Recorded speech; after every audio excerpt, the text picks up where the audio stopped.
and to an exciting class, lesson number 3 of Supernatural. And I'm sorry for the confusion. I know that last week's email I said that I put the wrong date in. I'm glad you made it. If you didn't make it today and you're watching the recording, welcome back as well.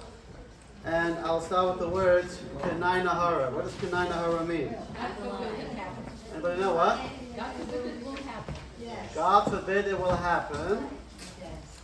Okay. Anybody else? What does Kenai Nahara mean?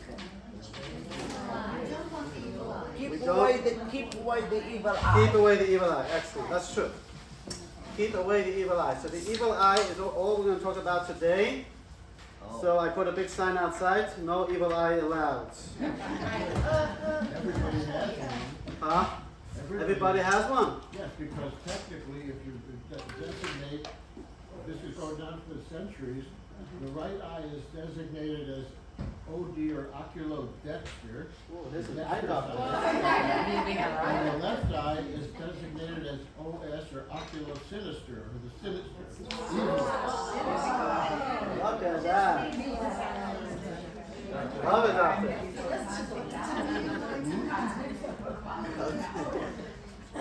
Okay, excellent. Okay, we're going to cover today evil eye and curses. So there was a guy sitting on a plane next to this lady, and he could not note that she had this huge diamond ring. And he looks and says, wow, what a diamond ring, what a blessing. How did you get this diamond ring? He said, well, this diamond ring is the famous Goldstein diamond ring. He says, wow, yes, how did you guess? He says, well, it comes with a curse. He says, what's the curse? Mr. Goldstein.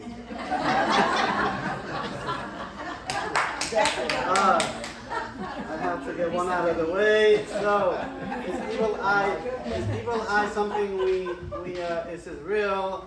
What does Jewish teaching have to say about it? And if it's real, what do we do about it? What do we do about it? So, we'll start in this class. It starts with a famous curse of the Billy Goat curse. Dr. Will, you're from Chicago. Tell us about the Billy Goat curse. Do the Billy Goat curse? All right, so you have it. We don't have to read it, but basically, all right, let's read it. Text 1. We have Chicago fans over here. Text 1, page 81. Legend has it that the Chicago tavern owner named Billy Goat, Sianis pronounced a curse on the club on October 6, 1945, just a month after the end of World War II. Dr. Will, do you remember 1945? Of course you remember. You were at that game, right? Anyway, Sianis went to Wrigley to cheer on his beloved Cubs against the Detroit Tigers in the World Series, according to the tavern website, which dedicates a page to the Billy Goat curse. For Game 4, he purchased a ticket for himself and one for his pet goat Murphy, thinking it would bring the Cubs luck. But Usher stopped Sianis from entering with Murphy. Sianis appealed directly to the club owner, Mr. Wickley, and asking him why he couldn't take his personal mascot to the game. Because the goat stinks, Wrigley replied, according to the Billy Goat Tavern. Sianis threw his arms up and cursed the team. The Cubs ain't gonna win no more, he declared. And it came true, right? For how long? Forever. Till I think till 2016, they didn't win, right? For almost 70 plus years. When the Cubs lost the series to the Tigers, Sianis sent Wrigley a telegram. Who stinks now? Okay. So it's interesting is that statistically, people that believe in negative effects, curses, evil eyes. If you have it, we have it on our screen here. In the U.S., the statistic is 16%. People believe in that. In the UK, 13%. And France, 20%. And Russia, 56%. Where's Israel's statistics? Huh? Israel's statistics. Israel, and have you ever done a poll in Israel? How are we having conducting a poll? You're live. What do you want? How can they do a poll in Israel? That works. Anyways. All right, we're gonna explore, introduce two views today. We're gonna begin with a verse that we are going to read in a few weeks in the Torah portion of Leviticus, of page 83 and text 2, where it says three words in Hebrew: Lo tekalel cheresh. Do not curse a deaf person. Do not curse a deaf person. What's the first question that comes up? You won't hear it anyway. They want to hear it anyway. Yeah, that's right. Right? Why does the Torah say do not curse a deaf person? And does that mean that that's the only place that is one of the 630 mitzvot that we're not allowed to curse? Cursing is a prohibition. But if you take it literally, does that mean I'm only allowed to curse a deaf person? How about a person who's not deaf? Right? Does that mean I'm allowed to curse them? Of course not. Of course not. So why does it say a deaf person? Because they can't answer back. Because he can't, huh? Because he can't answer back. He can't defend himself. Okay. Anything else? No, I said they can't do anything about it. Okay, In other good. words, they can't get the red vandal out. All right. Or So basically we all agree that it doesn't mean only a deaf person, but it means even a deaf person. Even, right? Do not curse even a deaf person. Obviously, a deaf person, even a deaf person, you think, big deal, he can't hear, curse him anyways. But of course, a regular person not allowed to curse. Why? What's the problem with what's the problem with cursing a deaf person? Forget about defending; it's just a curse. Why? What is the problem with cursing a deaf person? It's not The person who hears it may believe it. Huh? Because if the person hears And it. okay, but it doesn't say only in it doesn't. She says maybe because the person who does hear it may believe it. It doesn't say that's the contingent. What happens if you're in a room with a deaf person and I'm cursing the person? What's wrong with that? He doesn't hear, right? You know, the old grandpa who couldn't hear well, and finally he goes to an ear doctor and he gives him a new device, hearing aids, top of the line. And 6 weeks later, he comes back for a checkup, and the doctor says, "So how does it go? How does it to hear?" He says, "Amazing." He says, "Did you tell your family?" He says, "No, I didn't tell my family." He says, "Well, and I already have changed my will 10 times. Right? Sometimes saying to people here. Okay, so what I'm trying to bring out over here, yes. it won't work because he doesn't believe it. Oh, so you're saying it won't work because He doesn't know that you curse. so why is it prohibition? Why is it why would it be forbidden? It's not necessarily, it's a mitzvah. Yeah. But it is forbidden. Huh? It is forbidden because in the Torah it says vengeance is mine. You're not allowed to do something against it. Okay, there's vengeance is forbidden, but that's another prohibition. That could be included in that one. But as we're going to see very strongly, that and this is really the point here. Regardless if you can hear or not, the curse has real power. Has real power, and that is what the Torah is addressing here. Okay, let's look in text 3, the power of the curse. So what is going to here is I'm gonna open one as a like half of the other one Okay, later. and then And ask then what you you. Book this one and cancel the other one later, is that? So that was like a. So God teaches us to love each other, not to curse. I know, that's better than this. I apologize. Talk about France. My daughter Mushka is coming for Pesach. She just landed in Paris for a stopover from Tel Aviv. But of course, Ella got delayed. Talk about Israelis, forget, and now she might miss her connection, so I'm going to have to help a little bit in between. Forgive me, though, okay? That's wonderful. I'll tell her not to curse. I'll tell her not to curse the 20% of friendships. Be nice. Alright, moving on. Text 3. We cannot understand the mechanism through which the curse affects its subject and how words have this power. But we know that all people, both Jews and non-Jews, take curses seriously and believe that even the curse of an ordinary person has an effect on the subject, bringing misfortune and distress. Knowing that this is the case, we can suggest that this is a reason for the transgression. God is forbidding us from causing damage to others with our lips, just as he forbids us from damaging them with our action. So basically, the prohibition is damage, that you are damaging a person. Just not to hit somebody or damage with your actions, your words has the power to damage others. Okay, we're going to explore Maimonides. Maimonides, remember, as we introduced him, to be he was famous to be one of the greatest scholars that lived 1,000 years ago. But what made him also so unique was he was a very strong rationalist, as he was very much into explaining the Torah in a rational way. He wasn't so much into the spiritual things or the mystical approaches. Not that he wasn't, but he didn't take that. He was very much the rational. We see that in text 4. In text 4 Maimonides, on page 85. One may have thought that the reason we are forbidden from cursing our fellow is because when they hear the curse, they will be pained and distressed. According to this logic, cursing deaf people should not be forbidden because they will never hear the curse and be distressed by it. The Torah, however, disabuses us from this notion and cautions us that cursing deaf people is also forbidden. So why is it forbidden? If there's no, basically he doesn't believe, he takes the approach, he does not believe that cursing will actually affect another person. And for that reason, the only bad thing about cursing is making somebody feel really uncomfortable. But if the person can hear, why is it forbidden?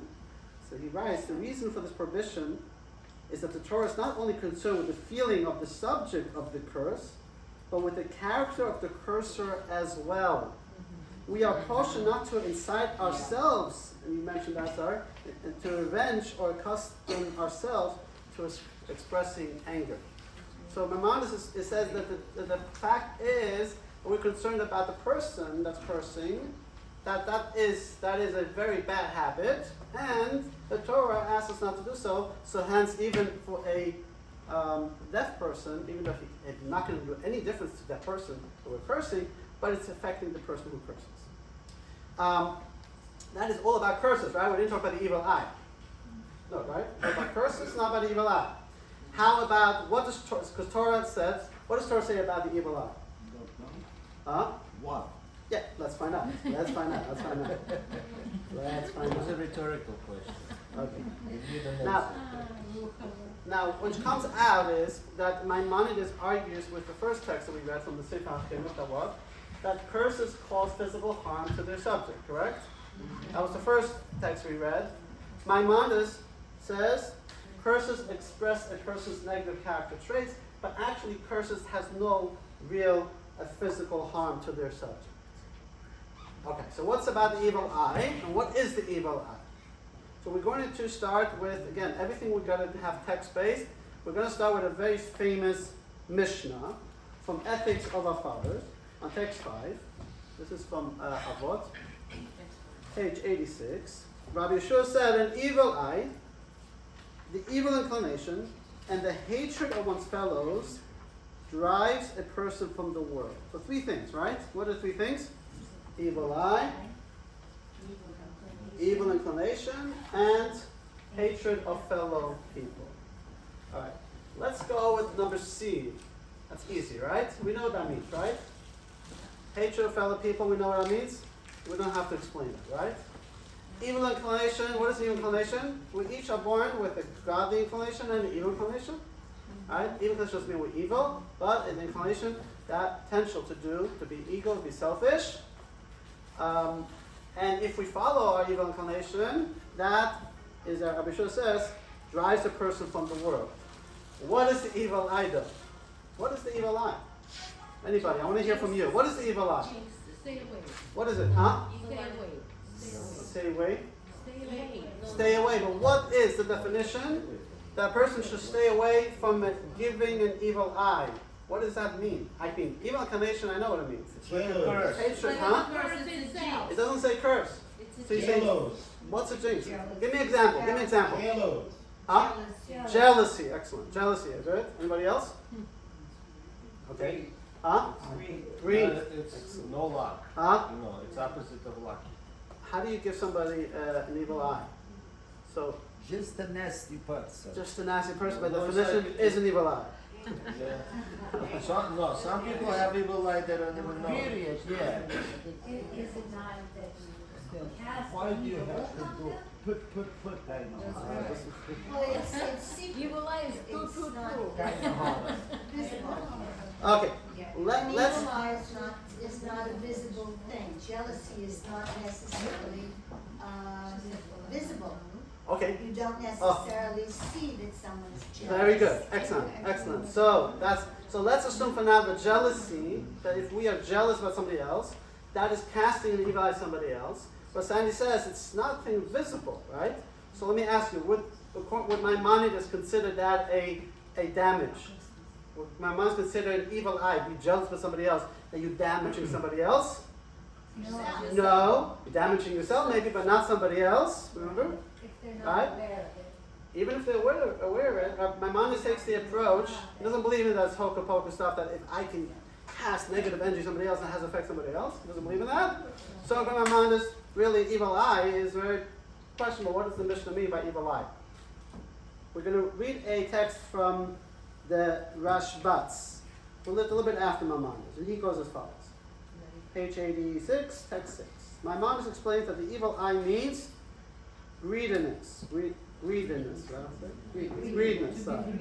Being greedy can drive people from this world because obsessive pursuit of wealth can lead people to place themselves in dangerous circumstances. So he takes the approach for himself, right? That this is what it means, evil eye. If you are greedy for yourself, that's how you're gonna get rid of this world faster. I disagree with this explanation. Says the Tashbats here in text 6. Talmudic definition of evil eye is well known. It refers to looking at a fellow's property with jealousy or hatred, which causes material damage to the person and their property. Wow. Alright, so it comes out that we have a fight, we have a debate between Maimonides and most other authority regarding evil eye. Maimonides thinks evil eye is about greed, being a person of greed, it's damaging for himself. All the others says, no, we know in Jewish literature, evil eye is a real deal. It really damages people and their property. If we have quick time. Rabbi, can you explain this drive a person from the world? What does it actually mean? Like driving to death?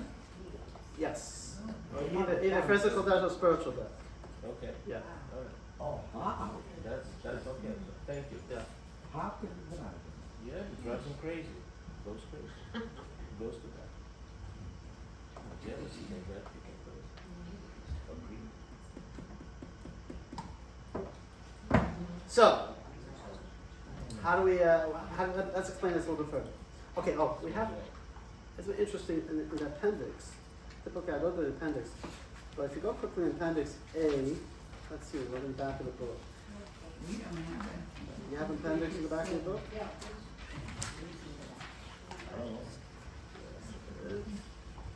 Page 108. Let's jump to 108 quick.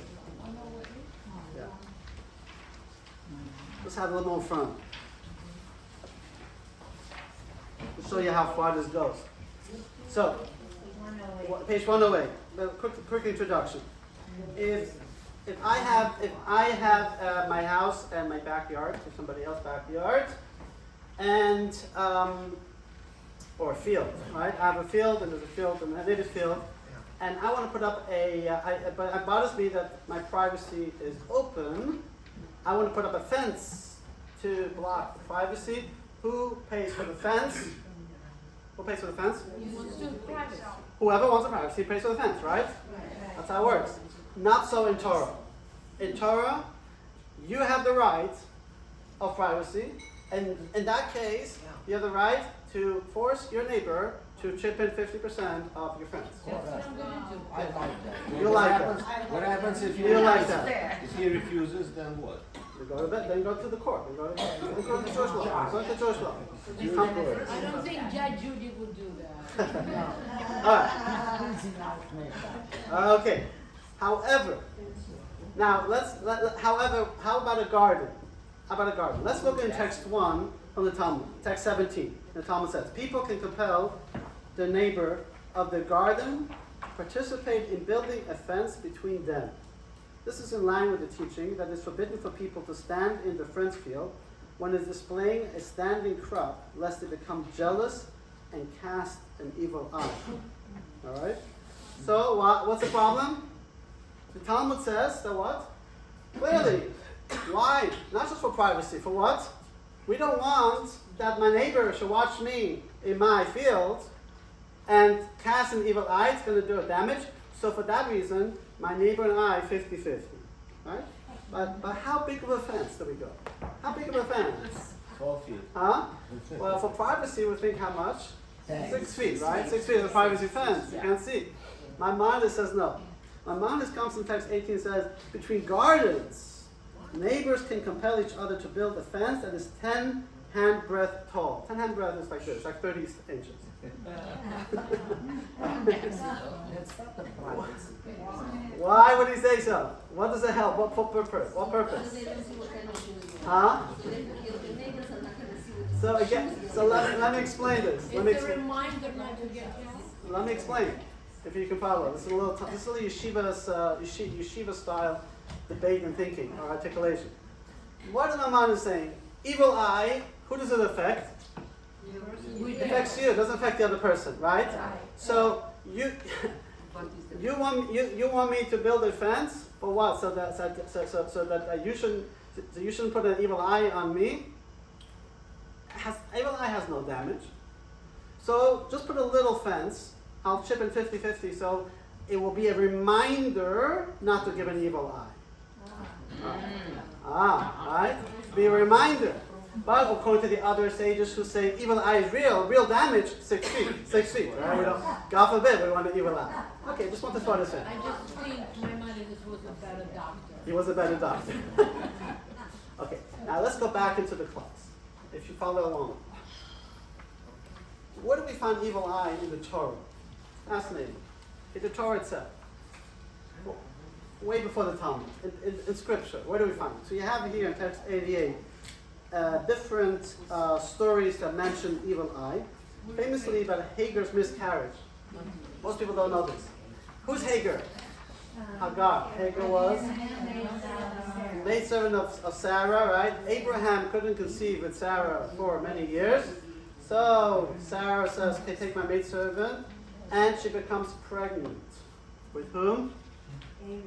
No, who did she have? Ishmael, right? Ishmael. Well, what people don't know, the story behind the story is that the first time she became pregnant, she miscarried. Why? Because Sarah was jealous. Sarah cast the evil eye on her. She miscarried. Only the second time around, she had Hagar. This is not the class. I'll just give you, here you have on this 2 pages, all different stories about evil eye have a real effect. Okay? We have numbers in Jewish laws, and we do till today, we do certain things that we say because of evil eye, we don't do them. For example, do you know that we don't count people? You're not allowed to count people. 1, 2, 3. You're not allowed to count people. It casts an evil eye on them. There is a biblical source. When they counted the people, they had to give a half a shekel, a coin, instead of counting the people. Even in Rishul, when we have a minyan, we have to count differently, or we say, change the way you count. We don't say 1, 2, 3. Say not 1, not 2, not 3. Just change a little bit away because we don't want to cast evil eye. Or, for example, famously by Yisker, right? By Yisker service, we do that people who have parents on both sides, they exit the Yisker service.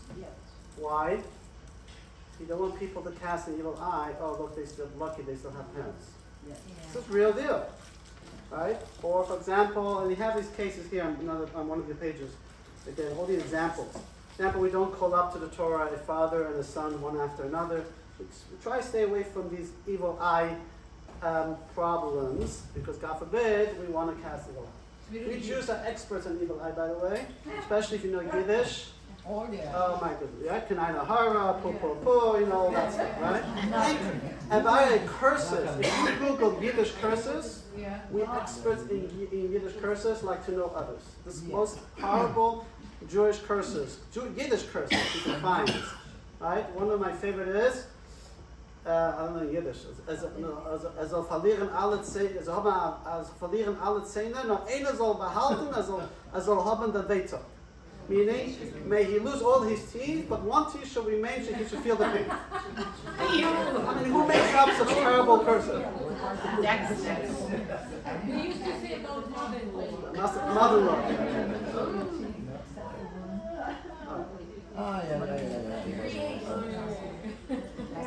Very creative. That's good.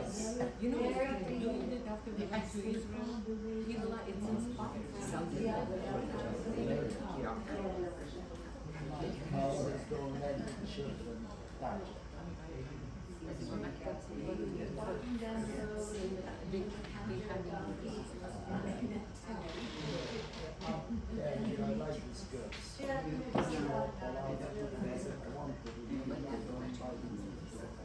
I just added the word. Yeah, you can copyright it.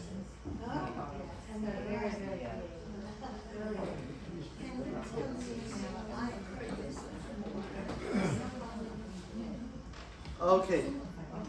I'm just trying to help my daughter in France. Can you do it from here? What? I do everything.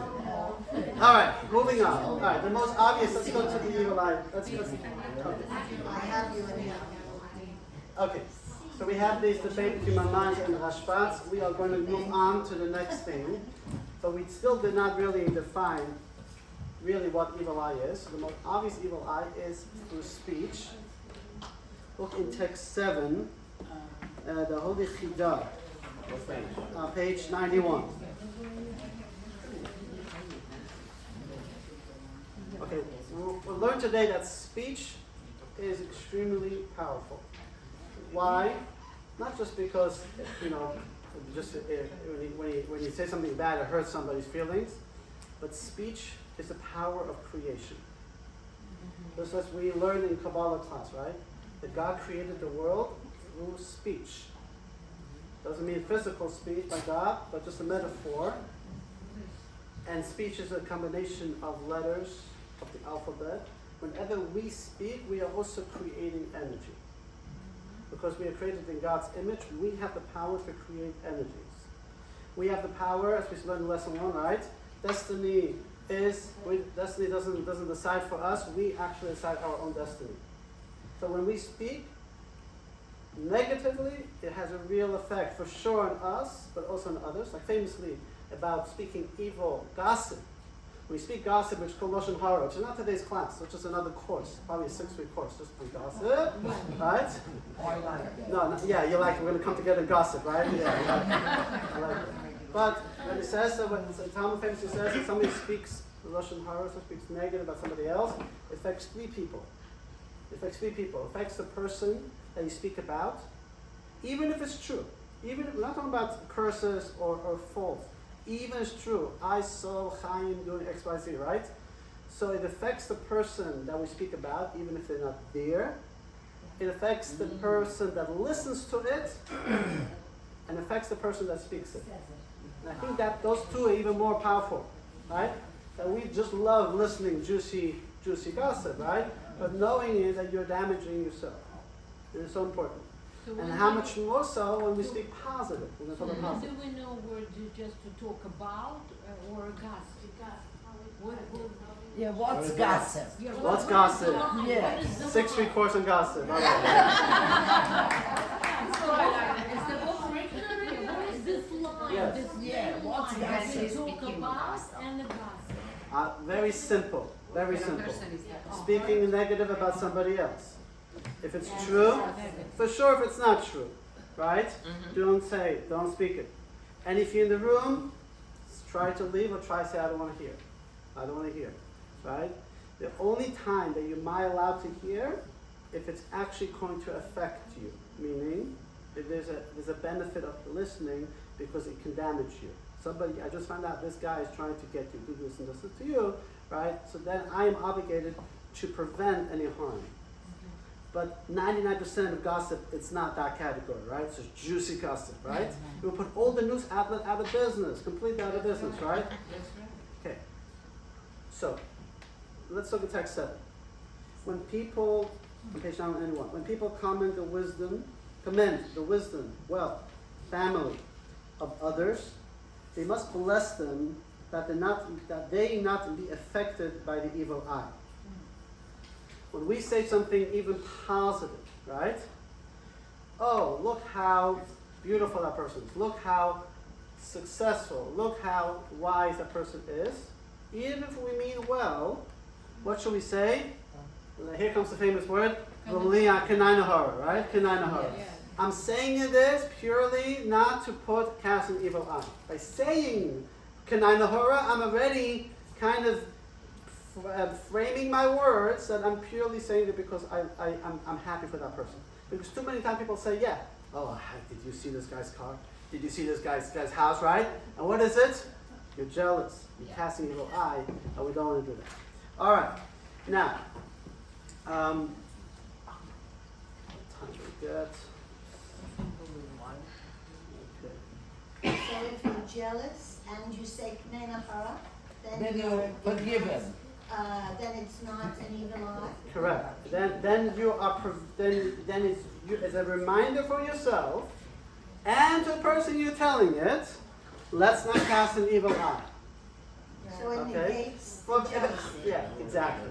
A very simple thing, for example, when people ask, right? People ask, how many children do you have? Right? So that's a funny question people ask me sometimes when I'm in a strange place, especially in public, right? I can be somewhere in the, I don't know, happens from time to time. I was in a meeting in the hospital with all the clergies, and we went around, and everyone said, oh, I have 3 kids, and I have 1 kid and a dog, and Rabbi, how many kids do you have? I got one few. And, I don't want to come and say, oh, you got 10 kids. But Kanai Nahara. Kanai Nahara, right? And they were all born here. From the same woman? Yes. Kanai Nahara. Okay, that was just a sweet thing. So whenever we say, also, right? When you have to say something, a blessing about something yourself, you want to say Kanai Nahara. Now, moving on.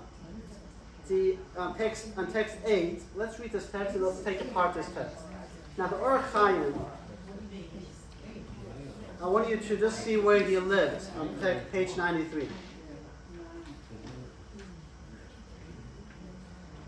This is the Or Chaim of Chaim ibn Attar, lived in Morocco, was a very prominent, one of the greatest commentary on Torah, and he writes as follows. And he has beautiful writing. You can read his books and translations. It's not difficult. He has beautiful pen. He writes as follows. The explanation for the effect of the curse is as follows.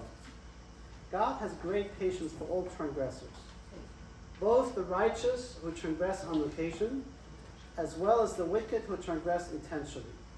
This is operative at all times, aside from when God is indignant. When God's indignation is aroused, he is exacting in judgment and does not extend his characteristics patience. When people curse their fellows, this causes the cursed party transgression to be highlighted, and God doesn't maintain his patience for them. But if the subject of the curse have no transgression, that makes them worthy of punishment. The curse will indeed be completely ineffective. So what is the Or HaChaim rejecting here? What is the underlying philosophical question bothering the Or HaChaim? There are 3 questions here. His problem is, how do people have power over other people? How does a curse have power over other people? And the other question he has, and then how does the Or HaChaim answer this question?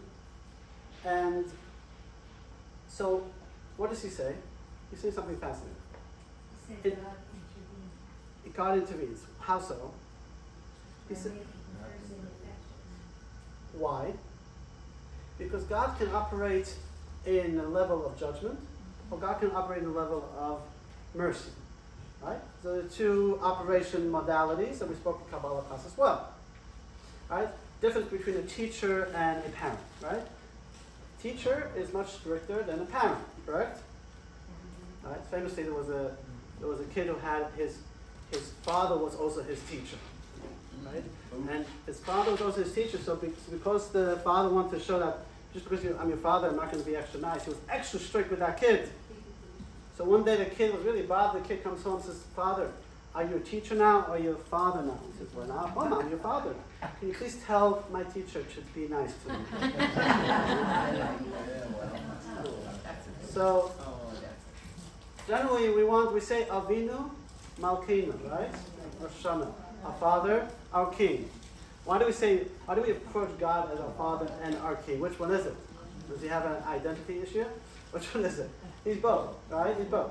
So why, when I ask for give me a good year, I'm approaching because I want Hashem to give us from not only from His mercy, but also from His kingship, from strictness, meaning from judgment. There can be a lot better stuff there. If I earn it, I want it. If I don't earn it, have mercy. So we want to have both, so to speak. But if I don't own it, I don't want to be under the strictly of mercy. I want to, of judgment. I want to be under the line of mercy. So if a person did something that wasn't so good, right? Yeah. But God has mercy on that. But now somebody points it out. Look at that person, what he did. That kind of invokes that we need to. That invokes that what? That Hashem might use His judgment against that person. You are the cause that God might pay more attention to it. I'm so sorry, Moshe was calling. Yeah.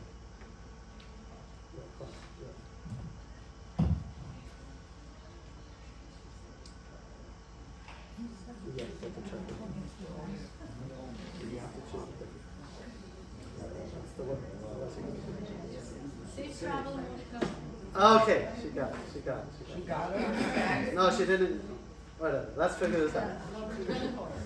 Kenai, there you go. All right. So just like I said, our speech has effect of how we speak, right? Because God gave us the power of speech. We created in Hashem's image. Our eyes, the way we judge people, it also has an effect on them because then we are sometimes advocating for judgment for somebody else.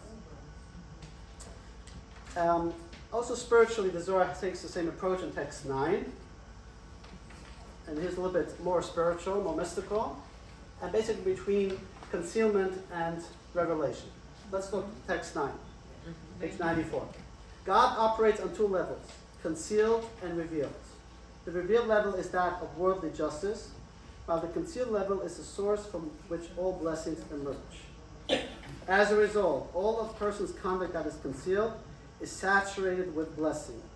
And all of the person's conduct that is in the open is subject to strict justice. On this level, everything is subject to the evil eye. So, according to the Zohar, basically, is that God operates either in concealment or in the openness. And also the way we conduct ourselves. Here comes the idea, try to keep your blessings private. We don't flaunt our blessings to the world because, simple from the mystical point, all blessings are here around us, right?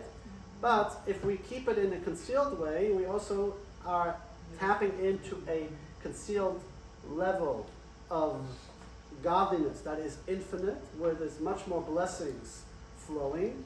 Once it gets, if you reveal everything to the world, now you're subject yourself to worldly definition of finite blessings. And here, God will more or less say, okay, let's see if you deserve it or not. You are doing yourself a disservice by flaunting your blessings openly. Now, all of this is all basically telling us that evil eye, we don't want to attract evil eye either. So when you show off your stuff, you might attract somebody who's going to be jealous, and that will harm you. And what can I do about it? What can I do about it to protect myself? Because at the end of the day, I don't live in a cave, right? At the end of the day, we all walk around, people know what's going on, especially today everyone wants to have them social media, they post and that, and everyone has them, so they know what's going on. How can I protect myself from that evil eye? According to Maimonides, he's not concerned. Why? Because he doesn't believe in the evil eye so much. But according to most other authorities that we talked about in Talmudic sources, It's a real deal. So, for that reason, we find different methods of evil eye protective methods. For example, the khamsas, right? You have it here on page 96. So there are a number of popular methods of protection against the evil eye used in Jewish circles.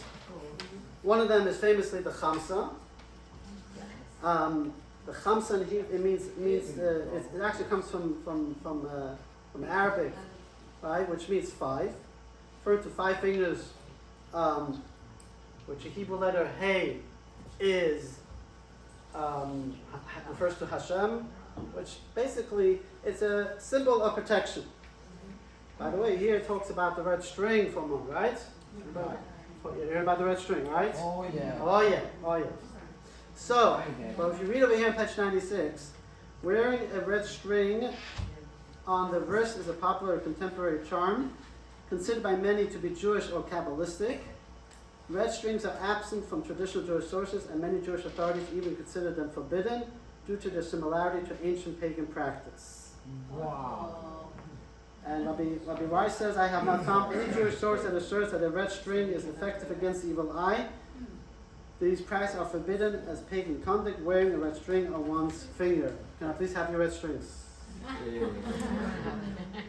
route to 965 Doesn't like it, they don't like it. Sorry, evil eye, the phones are one big deal. Angela Lane, then turn left onto Mountain Court.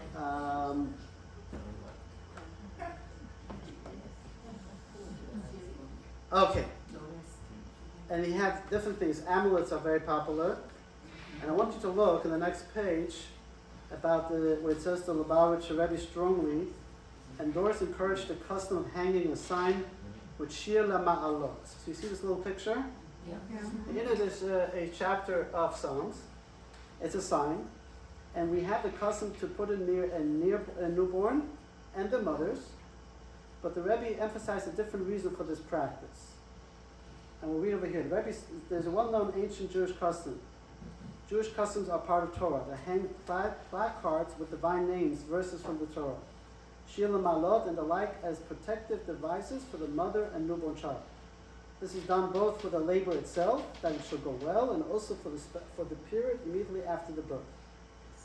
Another important purpose of this custom is that the newborn child should be surrounded with holy matters as soon as he or she enters this world.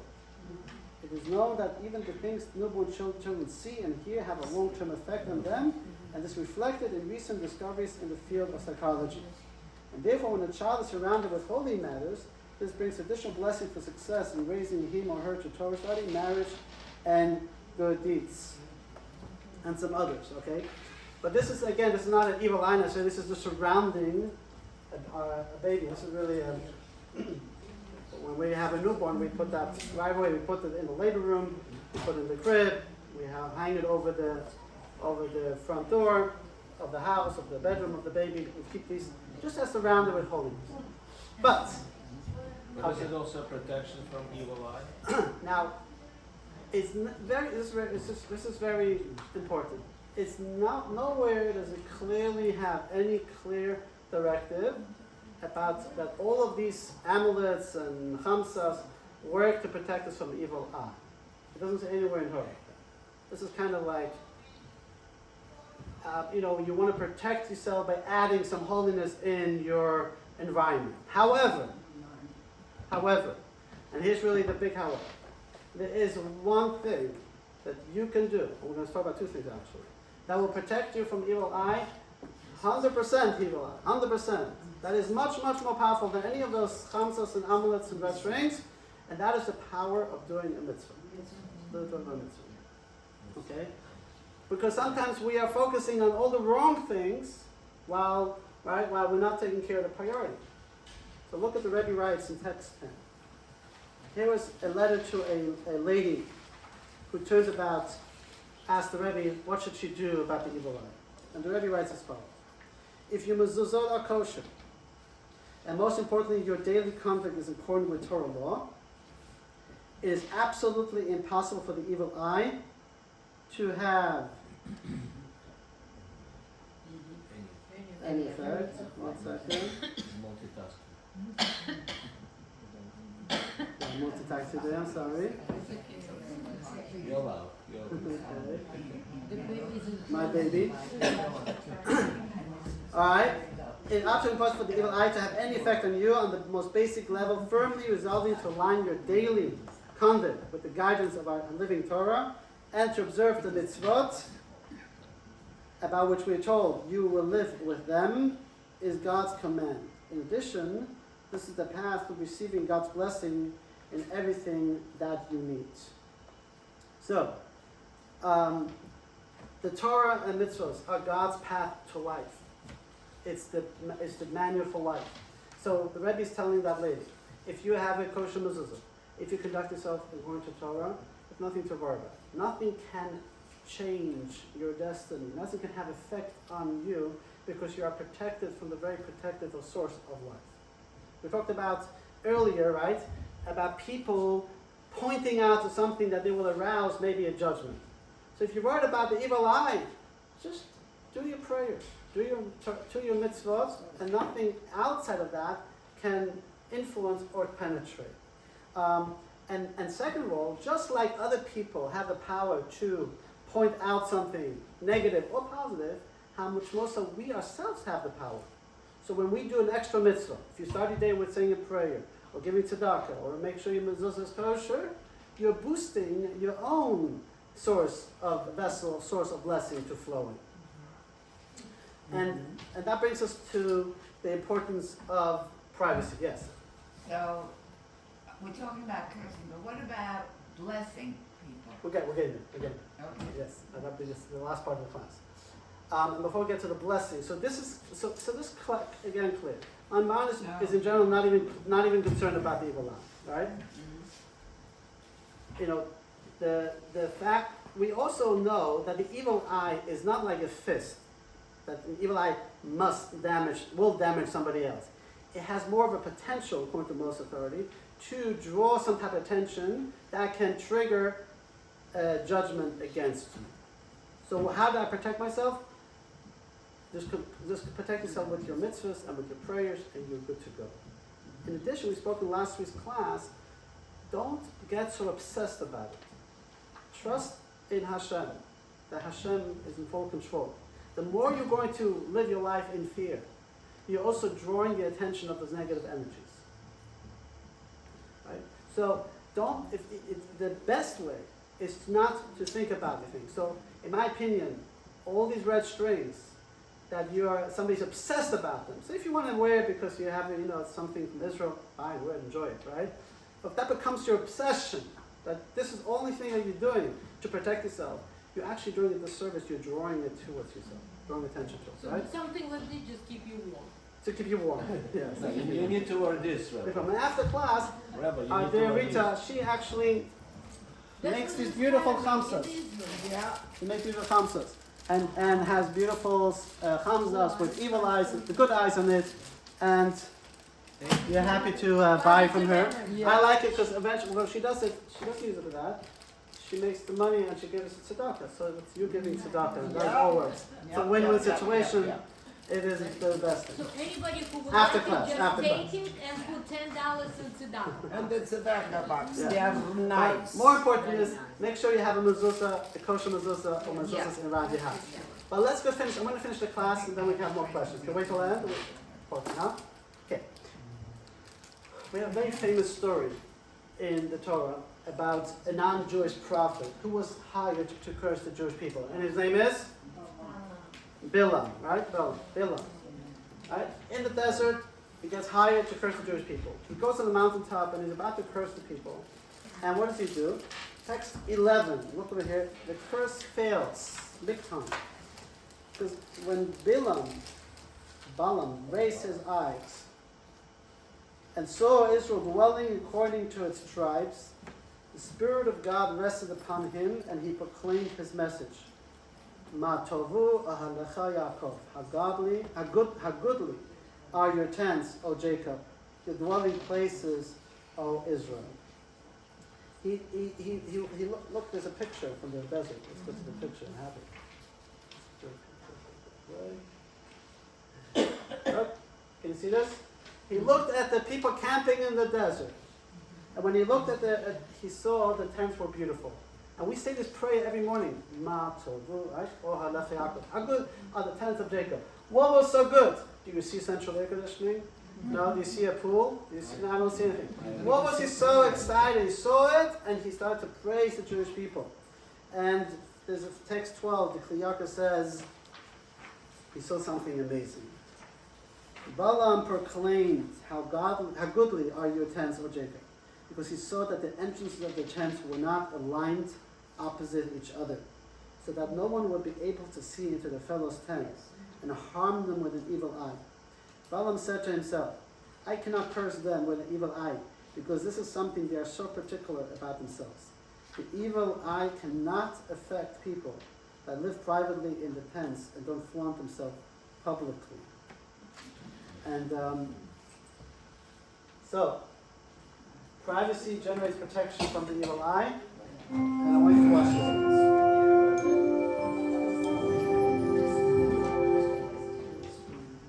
Another version of privacy. Do you have someone in your pocket? I bet you do. That usually refers to having strong influence over someone. But I'm referring to something else. With social media, we have many people in our pockets, at least digitally. With devices small enough to carry wherever we go, we communicate instantly. Kids update their parents, relatives pay remote visits. We support, nurture, issue an advisory, forward a shopping tip, ask for ideas, join a conversation, make someone's day, or just say hi. With social media, we can admire a new life, celebrate success, offer inspiration, and invite endless friends into our private vacation. We can even join a dinner without consuming a car.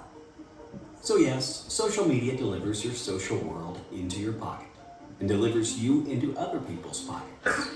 But like all things stored in pockets, it's easy to get carried away. When we think we are connecting with those we care about, we can actually be negatively affecting some of them.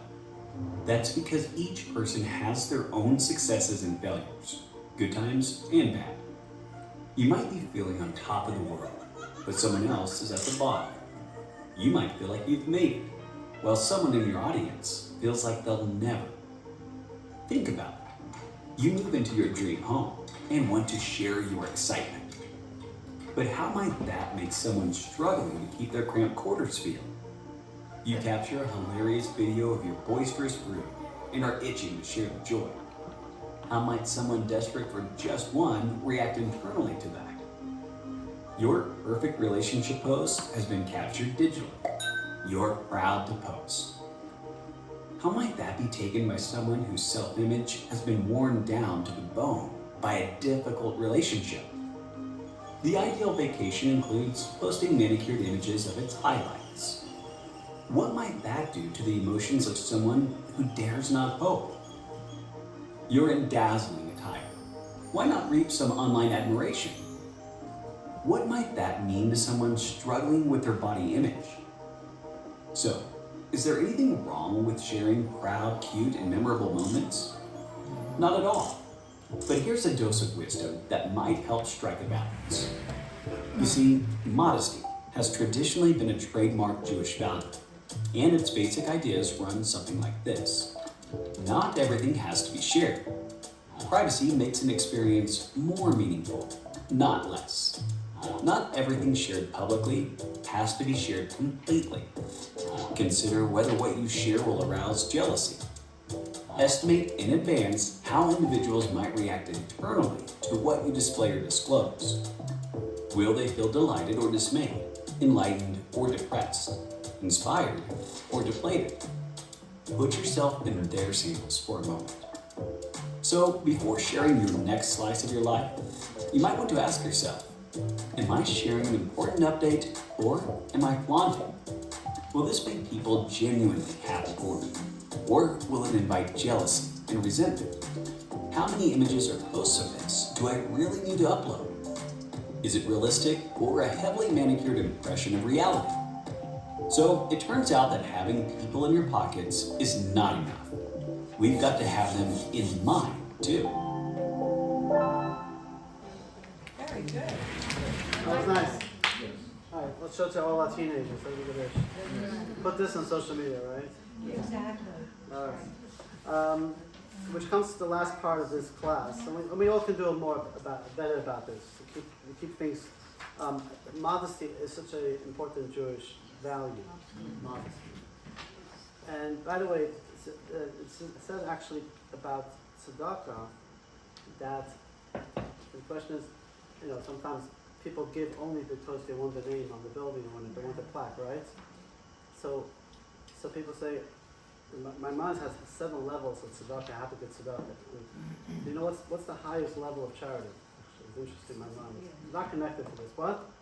To give without the name. Giving without the name and being anonymous. And being anonymous where you don't know who's getting the money and the recipient doesn't know who gives is one of the highest form of charity, but it's only the second highest. The first top highest form of charity is to enable somebody to get a job, that they become self-sufficient. It's fascinating. It's like in the married day. You know who gives it. It doesn't have the name, but everybody knows who. Right. But when it comes to, but it says actually when it comes, but how, if your charity, because there is a concept in Talmud, mitzvah lefasim oisa mitzvah. It is a mitzvah to publicize people that make mitzvahs. That contradicts what I just said, right? But it says if publicizing who did the mitzvah will inspire others to do the mitzvah, then it's a mitzvah to publicize. Because then it's not about you flaunting, it's about you trying to inspire others. So my friends, we have plenty of plaques and building dedications for you to do. Don't be afraid. I'm joking. Moving on. Last thing, we're talking about the power of speech and the power of blessing. Because we always say the 2 words are always on our mouth. When we say, how are you? What do we say? Baruch Hashem, right? Baruch Hashem means what? Blessed is Hashem. We always want to say, blessed Hashem. It's a beautiful thing to say. Remember, Baruch Hashem. Blessed God. Because also we're acknowledging that my blessing is not my own, but Hashem has given it to me. And by the way, you can say that even when things are not so good. Right? They're not so good because you're asking for the things to become good. But here we're talking not so much for ourselves, here we're talking about not only blessing Hashem, but blessing other people. Yeah. Right? So famously we know the line that God said to Abraham, whoever blesses you will be blessed, right? And whoever will curse you will be cursed. Talk about the Jewish people. So in text 14, the Talmud says, beautiful, page 102. Rabbi Elazar said in the name of Rabbi Chanina, never consider the blessing of an ordinary person unimportant. We know of 2 people, leaders in their respective generations, who received blessings from ordinary people and the blessings were fulfilled. King David and the prophet Daniel. David was blessed by Arana, who was a non-Jew. As written, and Arana said to the king, may your God favor you. David bought the Temple Mount from Arana. And there was a plague that went on amongst the Jewish people, and he blessed the Jewish people, and the people were saved. Daniel was blessed by Darius, written, your God whom you continuously serve will deliver you. So look in text 15. When you look at your fellows with a good eye, you give them blessing, and you also receive blessing yourself. The verse states, a person who has generous eyes will be blessed. And using alternate vocalization, this can also be read as will bless. So you look at the screen, the power of blessing. In Hebrew, Yevarach, this is the verse that we just put, right? Yevarach will be blessed. But if you change the vowels, it can also be Yevarach, will bless. In other words, if you bless others, you will be blessed. You're not only blessing them, you're also going to be blessed. And then page 104, you have a whole info sheet about the power of blessing. You can read it at home. But one of the most powerful sayings in text 16 is by the Baal Shem Tov. And the previous Rebbe writes this on page 106. Lesson 3. Oh, sorry. Wait, not ready. Page 106, text 16. The Baal Shem Tov taught that a blessing given by a close friend is more influential in heaven and more likely to achieve its desired effect than the angel Michael's intercessions and pleas for mercy. Wow. What does that mean? Angel Michael, Michael is the angel of mercy, the angel to beseech Hashem for mercy. Yeah, also your husband Michael, yeah. Right, so what does that mean? And do they have powers? Well, they're like our advocates to try to get us mercy. But as powerful as they are, and the angels, the spiritual beings, nothing is more even compared as powerful when one human, an ordinary person, blesses another person. That has much more effect up in heaven to bestow upon them a blessing. Why? Michael, the angel, has no free choice. He's a messenger by Hashem. We have freedom of choice. We have the power to create, remember? So when I create and I say a blessing to somebody else, and you don't have to be a rabbi, you don't have to be a spiritual guy. Everyone has the power because you're all created in Hashem's image. When you say something positive about somebody else, you are bringing blessing. So please, let's get busy by blessing each other. The more blessing we can give to each other, the better. So what does it mean, bless each other? You said... Now you understand why Jews like to do l'chaim. No, seriously. When we say make a l'chaim, right? So it's not about the drink, right? We don't say make a toast, right? We don't say it's nothing about drink. It's not about getting sugar. Oh, Rabbi, I don't like liquor. So pour some water. Make a l'chaim is that the whole idea was that when you come together, l'chaim for life. That I bless you with life. I bless you with good life. And that is very powerful. Very powerful. When we do a mitzvah, when we bless each other, when we make a misheberach, right? Misheberach means may he who bless our forefathers bless. Who's saying it? The gabbai, the rabbi. You can say it. Say a prayer. That is the good eye that you can bestow on others, and that's what we should be busy with. And the similar to the saying of the previous Rebbe is also the saying that when we get together, it says a farbrengen, we sit together and we talk to each other and we wish each other well, has such power that when somebody's really sick, that when we wish each other well, we can break the decree, a negative decree in heaven. That's how powerful it is. So let's just listen to the Lesson 3. Jinx and the evil eye. 1. There is strong support in Jewish sources for the notion that the evil eye and curses can have damaging effects. However, this is not unanimous. 2. The most prominent Jewish theory for explaining the effects of evil eyes and curses is that they attract added scrutiny to us and trigger a review of whether we are indeed worthy of our blessings. God's judgment is just at all times, and no evil eye or curse can strip us of something we truly deserve. 3.